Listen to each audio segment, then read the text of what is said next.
بالکل سب یہ کہہ رہے ہیں نا وہ شناخت ملی یہاں پہ آرٹسٹ کو. آپ نے وہی کہہ رہا ہوں کہ دیکھیں آرٹسٹوں کو سپیس ملی ہے، اگر آپ دیکھیں اس طرح سے شناخت وہ جو ہونی چاہیے تھی، جس طرح شاہ صاحب کہہ رہے ہیں مہدی حسن صاحب کی کہ ان کی اور ایسے آرٹسٹوں کی بہت ساری غلطیاں ہوتی ہیں. میں بتاؤں کہ یہی وہ لوگ تھے جو بڑے دل والے تھے، انہوں نے کئی لوگوں کو قسطیں چھوڑ دی اپنے پیسوں کی. یہ بڑے نرم لوگ تھے اور جو سخت تھے انہوں نے بنایا، پھر انہوں نے اچھا میں اپنی بینک کا بیلنس بنا لیا. میں آسما اپنی مثال دیتا ہوں. میری شروعات ٹیلی ویژن پہ ایز اے سنگر ہوئی. میں اپنے آپ کو انتہائی لو میڈیوکر سنگر سمجھتا ہوں، اور اس زمانے میں تو مجھے کچھ بھی نہیں تھا پتا، لیکن اس کے باوجود مجھے اتنی پذیرائی ملی کہ میں تھوڑے عرصے کے لیے ذرا سوچنے پہ مجبور ہو گیا کہ میں شاید واقعی ہوں سنگر. مطلب لوگ جو ہیں وہ بہت جنرس ہیں. اس وقت بھی لوگ جس طرح سے آپ کو اپریشیٹ کرتے ہیں وہ جنراسٹی جو ہے اس کا آپ کوئی جواب دے ہی نہیں سکتے ہیں. اسٹیٹ ایک الگ چیز ہے کہ اسٹیٹ نے ایسا انفراسٹرکچر نہیں بنایا کہ وہ آرٹ کو پروموٹ کرے، اس لیے کہ اسٹیٹ کا جو پیراڈائم تھا وہی غلط تھا. وہ برٹش راج کی میں اسی لیے بات کر رہا ہوں کہ وہ بیس اس پہ تھا کہ آپ کی جڑیں کاٹی بات یہ ہوتی ہے جی. میں صرف یہ کہنا چاہ رہی تھی کہ کسی بھی صحت مند معاشرے میں مطلب جو آرٹ اینڈ کلچر ہے اس کی ساری شکلیں، میوزک ہے، ڈانس ہے، ڈرامہ ہے، تھیٹر ہے، پینٹنگز ہے، مطلب ساری، اب وہ سسٹمیٹیکلی میں سمجھتی ہوں کہ مطلب وہ ایک سول لیس سوسائٹی کی طرف ہم مطلب جس طرح سسٹمیٹیکلی، جیسے ہم بچپن میں ابھی ماروی بات کری تھی کہ اسٹڈی سرکل، ہم بچپن میں سنیما بھی جاتے تھے نا، ماں باپ کے ساتھ سنیما گھر میں جا کے فلم دیکھنا. یاد ہے لڑکیاں سائیکلوں پہ اسکول جاتی تھی. میری والدہ سائیکل پہ لاہور کالج جائے. تو مطلب سسٹمیٹیکلی ہمارا سنیما تباہ ہو گیا. ٹھیک ہے، اب ہمیں بڑی شکایت ہوتی ہے ہمارے بچے پاپ میوزک سنتے ہیں. ہم نے اپنے بچوں کو کبھی کلاسیکل میوزک سکھایا؟ کون سا کلاسیکل یہاں پہ کون سا ایسا آرٹ ہے، یہ کلچر ہے جو یہاں پہ پروموٹ کیا جا رہا ہے؟ کہ ہم نے اپنے بچوں کا ٹیسٹ ہی نہیں ڈیولپ کیا. اور یہ سب ضیاء کے دور میں سے تو سمجھ لینا تباہی شروع ہو گئی، جس میں ہمارے ایون ڈانسر جو تھیں، مطلب نہید، کیا نام تھا ان کا، نہید صدیقی جیسے لوگ جو ہے وہ ملک چھوڑ کے، وینا ملک جیسے بھی لوگ ہیں جنہیں مفتی صاحب کاؤنٹر کرتے ہیں. ایک طرف ضیاء کی یہ بات کہ جڑیں اس نے کاٹی، دوسری طرف ضیاء نے آرٹسٹوں کو احساس دلایا کہ وہ کس جگہ رہ رہے ہیں اور ان کی رسپانسبلٹی کیا ہے. میرا خیال ہے کہ ضیاء کا زمانہ پہلا وہ زمانہ تھا کہ جب آرٹسٹوں کو اجتماعی طور پہ احساس ہوا کہ انہیں آرٹ کے لیے کچھ کرنا چاہیے، اس لیے کہ ضیاء نے پابندیاں اتنی زیادہ لگائی تھی. تو وہ بڑا پورٹنٹ زمانہ تھا. آرٹسٹ ملیٹنٹ ہو گئے. اصل میں جو باتیں اب تک ہو رہی ہیں، دیکھو ہم آخری بات کریں گے، میرے وقت کا مسئلہ 1-2 منٹ ہے. سب سے میں آپ سب طبقہ ڈفرینٹ سوسائٹی سے آپ لوگوں کا تعلق ہے، تو کیسا پاکستان آپ دے سکتے ہیں، کیسے ہم چینج لا سکتے ہیں اس سوسائٹی میں؟ آپ سے شروع کرتے ہیں. اب تک کی جو گفتگو اس کو بڑے اختصار کے ساتھ میں یہ بات کہوں گا کہ بحیثیت ایمان والے اور مسلمان ہونے کے ہمارا ایمان ہے کہ اللہ کا ایک تقدیری نظام ہے. اس تقدیری نظام ہی کے تحت یہ فیصلے ہوتے ہیں کہ کسی کا کیا مقدر ہے، کسی کا کیا مقدر نہیں. اور دوسری بات یہ ہے کہ ہم سب کے لیے ہمارے نبی رحمت کی جو سیرت ہے اس کے اندر میثاق مدینہ بھی ہے. صرف ایک میں حضور کی سیرت کا ایک پہلو بیان کرتا ہوں. حضور جناب موجود ہیں، صحابہ موجود ہیں، ایک جنازہ گزرا تو آپ نے قیام فرمایا. ایک صحابی رسول جو دیہاتی تھے وہ عرض کرنے لگے حضور یہ تو یہودی عورت ہے. آپ نے فرمایا جنازہ ہوا کرتا ہے، خواہ یہودی عورت کا ہو یا مسلمان عورت کا ہو. ہم اگر نبی رحمت کی سیرت مقدسہ پر عمل کر لیں، اور انشاءاللہ العزیز مجھے یقین ہے آج عید کی رات کی برکت سے کہ ہماری جو نوجوان نسل ہے ان کے سامنے وہ نعرہ موجود ہے جو عمران خان صاحب نے دیا، مدینہ کی ریاست، انصاف کی سیاست، اور مدینہ کی ریاست اور انصاف کی سیاست کے حوالے سے جب ہم قدم بڑھائیں گے تو انشاءاللہ العزیز ہم اس پاکستان کو پا لیں گے.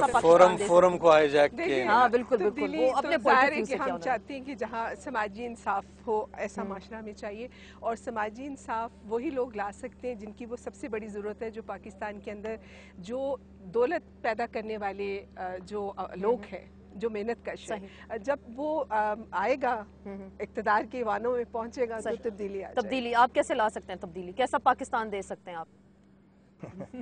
نبی کریم صلی اللہ علیہ وسلم کا آخری خطبہ دنیا کے سامنے ہے، اور کسی سسٹم کی کوئی ضرورت نہیں، بس اسے سیدھی طرح پڑھ لیں اور دیکھ لیں. اور تو ہم لوگ کیوں نہیں، پھر ہم اپنے آپ کو مسلمان کہتے ہیں تو اس کو ہم کیوں نہیں امپلیمنٹ کر سکتے؟ یہ تو اب آپ قوم سے پوچھئے گا اور قوم آپ کو جواب دے گی.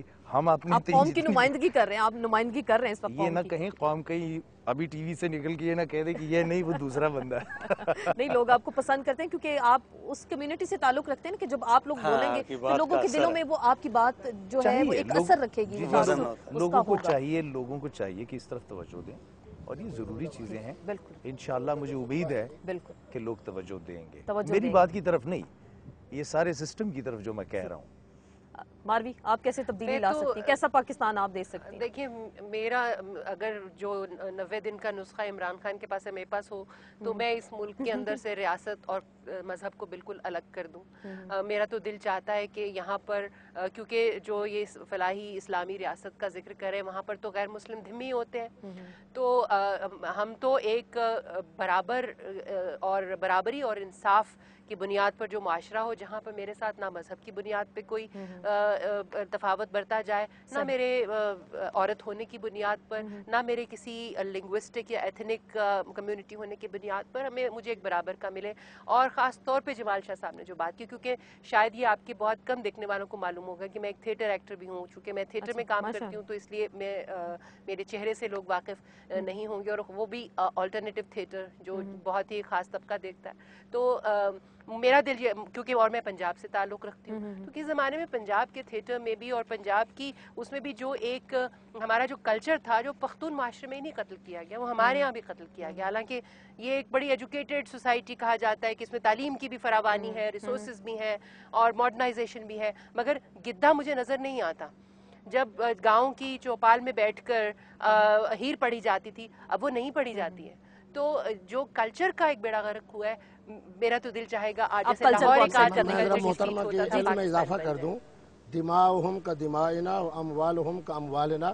4 چیزیں ایسی ہیں مسلم معاشرے کے اندر اور مسلم ملک کے اندر, مسلمان کا خون محفوظ, غیر مسلم کا خون محفوظ, مسلمان کا مال محفوظ, غیر مسلمان کا مال محفوظ, عزت محفوظ, جان محفوظ, علم کی بنیاد, صحت کی بنیاد پر. یہ 6 چیزیں ہیں جس کے اندر اسلام نے رہنے والے جو اسلامی سوسائٹی کو اس کے اندر دین کے حوالے سے کوئی تفاوت نہیں کیا. اسلام ہی وہ دین ہے, اسلام ہی, میری بات سنیں, یہ آپ کے پاکستان کا قانون ہے, اس کے اندر آپ اسلام کو درمیان میں نہ لائیں. اسلام کے حوالے سے جناب بحیثیت میں نے یہودی عورت کی مثال دی, حضور اس کے احترام میں کھڑے ہو گئے. تو ایسی بات نہیں تھی, آپ اس کو دیکھنے کے لیے چلے گئے. بات یہ ہے کہ انہوں نے صدر کا ذکر کیا, صدر سے بڑا آدمی چیف جسٹس ہوتا ہے, وہ بن گیا تھا رانا بھگواس دان, رانا بھگوان داس, بالکل وہ رہے بھی پاکستان کے. آپ کیسا پاکستان دے سکتے ہیں صافی صاحب, کیسی تبدیلی لا سکتے ہیں اس پاکستان میں؟ آئین اجازت نہیں دیتا.